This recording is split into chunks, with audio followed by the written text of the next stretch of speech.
Hello, I'm Mark Blocker. In this segment, we're going to cover safety. When working with construction equipment, general safety rules apply. Eye protection, hand, proper foot protection, and some of the issues that we have concerning doors is the weight of the door, proper lifting techniques. You want to have the necessary manpower available for the weight of the door, at least 2 people, depending on the size and the weight. The other issue is glass.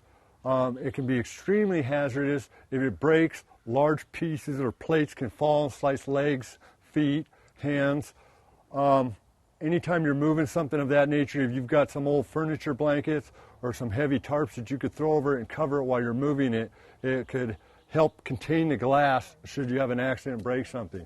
So the safe handling of the glass is probably the most important factor on this issue, because that's where the most potential for liability or injury happens is the moving of large pieces of glass. Not only are they heavy, but they're very awkward. So the assistance you use to move that, you want to have good communication, go over in detail exactly what you intend to do and walk through it. So both of you know exactly what movements you're going to make, where you're going to be taking the door, how you're going to be setting it down, and everything's laid out ahead of time.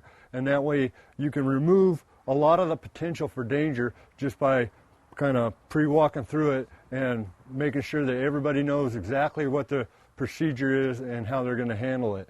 That way you can get the door replaced and minimize your potential injuries.